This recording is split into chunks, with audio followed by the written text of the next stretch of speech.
Red టీవీలో మీ వ్యాపార ప్రకటనల కోసం ఈ నంబర్ ని సంప్రదించండి 6281747728. హాయ్ హలో నమస్తే, నేను మీ Gopi. Welcome back to Red TV. ఈరోజు మనతో వచ్చేసి సీనియర్ జర్నలిస్ట్ జగజా గారు ఉన్నారు. సార్ నమస్తే. సార్ నమస్తే అమ్మా. సార్ సీరియల్ నటి అడ్డాల ఐశ్వర్య అనే ఒక సీరియల్ నటి ఒక అతన్ని పెళ్లి చేసుకొని మోసం చేసి దాదాపు 25 లక్షల రూపాయలు కాజేస్తుందని ఒక టాక్ నడుస్తుంది. ఏంటి సార్ అది? ఈ మధ్యకాలంలో ఇటువంటి ఎక్కువగా వినిపిస్తున్నాయండి. అంటే సెలబ్రిటీలు మీదకి ఎవరైనా సామాన్లు వచ్చి చేయడం, లేదా సెలబ్రిటీ హోదా ఉందని చెప్పి వీళ్ళే వేరే వాళ్ళని చేసుకొని చేయడం చూస్తున్నాం. జనరల్గా ఈ సెలబ్రిటీ స్థాయి అంటే సీరియల్ బుల్లితెర నటులు కానీ ఎక్కువగా బుల్లితెర నటులు ఇవి వింటున్నాం. పెద్ద పెద్ద పెద్ద నటులువి అంతవరకు రావు. అవి పెద్ద పెద్ద బడా బిజినెస్లు ఉంటాయి. ఈ బుల్లితెర నటులు ఎలా ఉంటాయంటే అయితే డాక్టర్లను చేసుకోవడం, సాఫ్ట్వేర్ ఇంజనీర్లు చేసుకోవడం గట్రా ఎక్కువగా వింటుంటాం. అండ్ మోరోవర్ ఇంకొక పెద్ద దురదృష్టకర సంఘటన ఏంటంటే ఇటువంటి పెళ్ళిళ్ళు ఏవి కూడా ఎక్కువ కాలం నిలబడట్లేదని నా అభిప్రాయం. ఎందుకో తెలియదు. అంటే ఇగోసుకుపోతున్నారు, లేదంటే మాకేం తక్కువ అని అనుకుంటున్నారో ఎవరికి వారు. ఇది కాదులే, ఏముందిలే రిలేషన్స్, పిల్లల్లో ఏముందిలే, ఎవరో ఒకరు పెంచుకుంటాం, కలిసి ఉంటేనే ఇదే అని అనుకుంటున్నారు. అంటే పాశ్చాత్య పోకట్లకి పోతున్నారు ఎక్కువ. అంటే ఇప్పుడు ఎట్లా అంటే ఇప్పుడు ఆడవాళ్ళ వైపు మాట్లాడితే మగవాళ్ళ కోపం వస్తుంది, మగవాళ్ళ వైపు మాట్లాడితే ఆడవాళ్ళ కోపం వస్తుంది. మరి ఒకప్పుడు జాతకాలు ఏమి చూడకుండానే పెళ్ళిళ్ళు చేసేవారు. ఫర్ ఎగ్జాంపుల్ ఇంట్లో ఆడపిల్లకి ఒక పిల్ల పుట్టిందనుకో, వెంటనే ఆ తమ్ముడు ఉంటే, మేనమా ఉంటే, అరే నీ పిల్లం పుట్టిందిరా అనేవారు. అలాగా మా కుటుంబాల్లో కూడా నేను కొన్ని గతంలో కొన్ని చూశాను. నేను పిల్లం పుట్టిందంటే ఓకే, అంటే అక్క పెద్దది, తమ్ముడు చిన్నవాడు అయినప్పుడు ఏజ్ గ్యాప్ 4-5 ఏళ్ళు 6-7 ఏళ్ళు ఉన్నా కూడా చేసేసేవారు మేనమామకి మేనకోడల్ని ఇచ్చి. అలా అంటే లేదా అత్తకు కొడుకు, మామయ్య కూతురు, మేనకోడలు మేనబావ వరుస అయినప్పుడు వాళ్ళకు కూడా బావమరదల కింద పెళ్లి చేసేసేవారు. ఏ నక్షత్రాలు జాతకాలు ఏమి చూసేవారు కాదు. వీడు పుట్టగానే నీకోసం పుట్టిందిరా అనేవారు. మరి వాళ్ళు కలిసి కాపురాలు చేయలేదా? అన్ని సంవత్సరాలు కలిసి ఉండలేదా? ఇప్పుడు ఎందుకు ఎన్ని అవుతున్నాయి?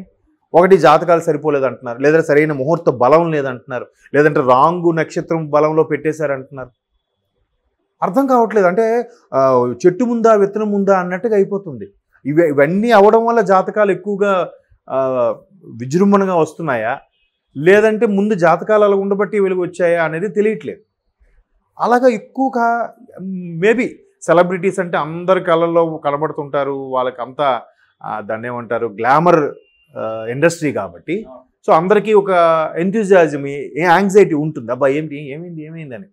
సో అట్లాగా జరిగినప్పుడు ఇవన్నీ మరి కాస్త వినాల్సి వస్తుంది. అసలు ఈవిడ విషయంలో జరిగింది ఏంటంటే ఏవో 2-3 సీరియల్స్ చేసినట్టున్నారు.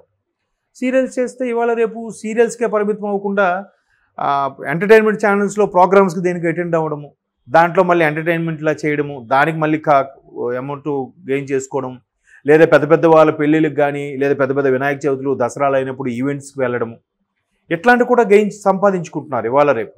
ఒక్క యూట్యూబ్ ఇన్కమ్ కాదు, సీరియల్స్ ఇన్కమే కాదు, ఈవెంట్స్, జబర్దస్త్ లాంటి కామెడీ ప్రోగ్రామ్స్, లేదంటే అదేంటి క్యాష్, సుమా అడ్డా అలాంటి ప్రోగ్రామ్స్ ద్వారా కూడా సంపాదించుకుంటున్నారు.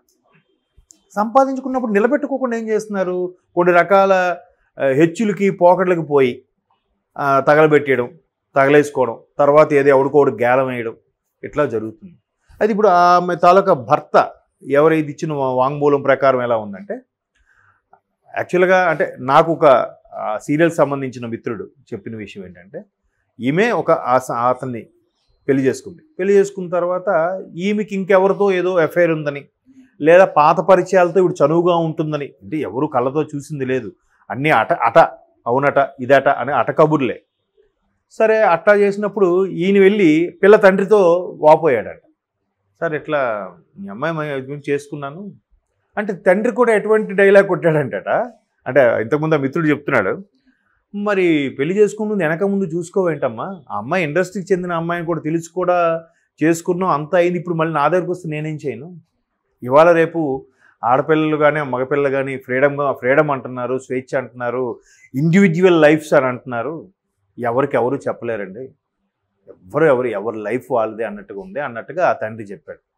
అప్పుడు ఈయన అరే నేను ఆమె భారీగా స్వీకరించాను, నా జీవిత భాగస్వామి అనుకున్నాను, ఆమె నమ్మి 25 లక్షలు ఆమె చేతిలో పెట్టారని కూడా తర్వాత అసలు విషయం మెల్లగా చెప్పాడంట. సో ఎక్కడైనా సరే నిజంగా చీట్ చేసి, లేదా చీటింగ్ అనుకోవడం ఎందుకు, అమ్మాయికి నచ్చలేదు బిహేవియర్, లేదా గత పరిచయాలతో ఉన్న వ్యక్తులకు నచ్చింది వెళ్ళిపోయింది అనుకుందాం. ఫర్ ఎగ్జాంపుల్ మనం చూడలేదు, చూడకుండా నిందేయకూడదు, తప్పు. బట్ ఆయన బయటకు వచ్చాడనంటే డబ్బు వ్యవహారమే. ఎవరైనా సరే అండి, డబ్బే నోటు అందంట. భార్యాభర్తలు విడగొడతాను, తల్లి కొడుకుల మధ్య కూడా విషయం పెడతాను, ఎటువంటి సందర్భాన్నైనా హ్యాండిల్ చేస్తాను నేను అని చెప్పి నోటు విరవీగుతుందంట. అది జరుగుతుంది. ధనం మూలం ఇదం జగత్ అన్నారు కదా. కాబట్టి ఆయన ఇప్పుడు బయటకు వచ్చి చెప్పాడంటే డబ్బు విషయం అయిన తర్వాత లేకపోతే బయటకు రాడు. ఏముంది, మహా అయితే కోర్టుకి అప్లై చేస్తాడు, ఒక 6 నెలల్లో ఎంతో టైం తీసుకుంటారు, లేదంటే దిశ స్టేషన్కి పిలిచి కౌన్సిలింగ్ ఇస్తారు, అది ఇది అవుతుంది. 1 ఫైన్ డే ఇద్దరికి ఇష్టం అంటే విడాకులు ఇచ్చేస్తారు. బట్ ఈ అంశం బయటకు వచ్చిందంటే ఖచ్చితంగా డబ్బుతో ముడిపడి ఉంటుంది. మేబీ ఆయన 25 లక్షలు ఏదో అంటున్నాడు. ఒకవేళ 25 లక్షలని అలా అంటున్నాడో, లేదంటే ఇచ్చింది 10-15 అయితే ఎక్కువగా ఉంటే మనకి రివర్స్లో. ఎందుకంటే ఇవాళ రేపు కోర్టులు చట్టాలు కూడా ఎలా ఉన్నాయంటే మ్యాక్సిమం ఆడవాళ్ళకి ఫేవర్గా ఉన్నాయి. నిర్భయ లాంటి ఘటనలు జరిగిన తర్వాత అది మరి కాస్త ఎక్కువైంది. దీంట్లో ఆడవాళ్ళు అన్యాయంగా అనాదిగా ఉన్నాయి.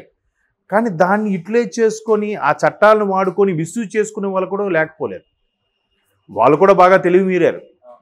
సోషల్ మీడియాలో బాగా అవేర్నెస్ పెరిగింది, చదువుకుంటున్నారు, దేశాలను వెళ్తున్నారు, ఇంకా అన్ని రకాలుగా అవుతుంది. కాబట్టి వాళ్ళకు కూడా ఒక దన్ను. అప్పుడు ఏంటంటే ఒకటి మాత్రం వాస్తవం అండి, ఒకసారి రేణుదేశాయ్ గారు ఇంటర్వ్యూలో కూడా ఎదుగా చెప్పారు. పవన్ కళ్యాణ్ గారితో విడాకులు తీసుకున్నప్పుడు కూడా చాలామంది ఈయన అభిమానులు కాబట్టి ఈయన ఫేవర్గా మాట్లాడచ్చు, లేదా ఆవిడ మంచిగా, ఎందుకంటే విడిపోయిన తర్వాత కూడా ఎప్పుడు పవన్ కళ్యాణ్ తప్పుగా కానీ తక్కువ చేసి ఎక్కడ మాట్లాడలేదుగా.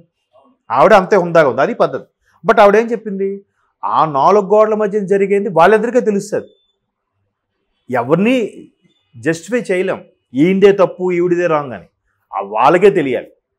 అది కరెక్ట్, అది వాస్తవం. ఒకరి వైపు స్టాండ్ తీసుకుని ఆడు చాలా మంచోడరా, అదే ఏదో చేస్తుంటారు చెప్పలేం.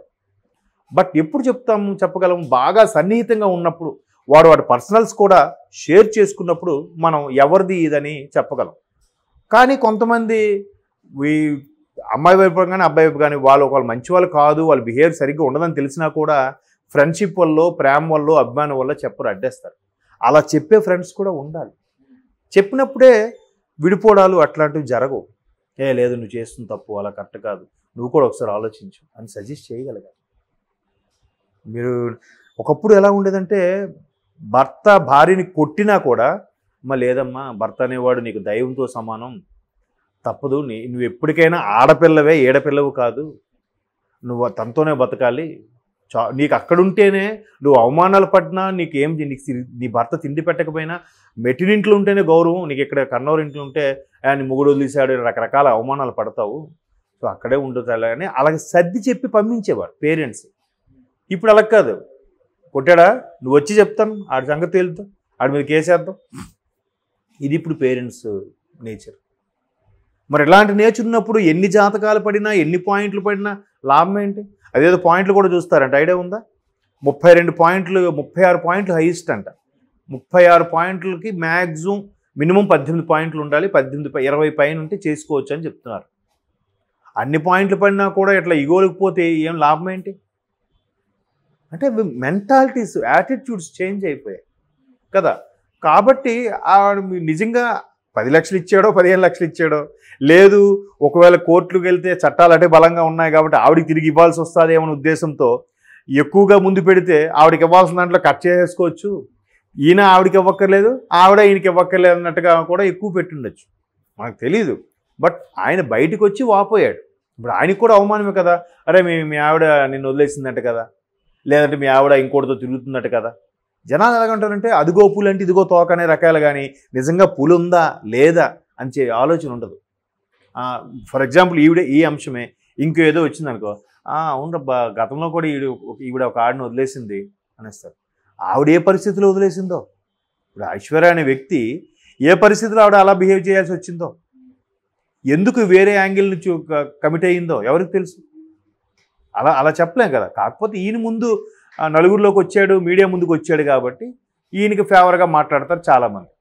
బట్ ఆవిడ రేణుదేశాయ్ గారు అన్నట్టు ఆ 4 గోడల మధ్యన లేదా ఆ ఇంట్లో వాళ్ళిద్దరికి ఏం సమస్యలు ఉన్నాయో, ఏం జరిగింది అనేది మనకు ఎవరికి తెలియదు. బట్ డబ్బు వ్యవహారం కాబట్టి మన ముందుకు వచ్చింది, మనం ఇలా మాట్లాడుకుంటాం. డబ్బు వ్యవహారం కాదనుకోండి, కామ్గా అయిపోతుంది. ఇప్పుడు చాలామంది సెలబ్రిటీస్ కూడా విడాకులు తీసేసుకుంటున్నారు. ఎక్కడైనా టాపిక్ బయటకు వస్తుందా? వీళ్ళిద్దరు మొత్తం విడిపోయారంట అంటే అక్కడ డబ్బు సమస్య కాదు, పర్సనల్ ఈగోసో ఇంకేదో సమస్య వల్ల ఒక డబ్బు సమస్య ఉన్నా వీళ్ళకిది వాటాలు సెటిల్మెంట్ అయిపోయింది. పరువు పోకూడదని బయటికి రానివ్వకుండా ఎక్కడికెక్కడ ఖాతాలు మూసేస్తారు. అది జరుగుండొచ్చు నా అభిప్రాయం. Okay sir, thank you sir. Thank you.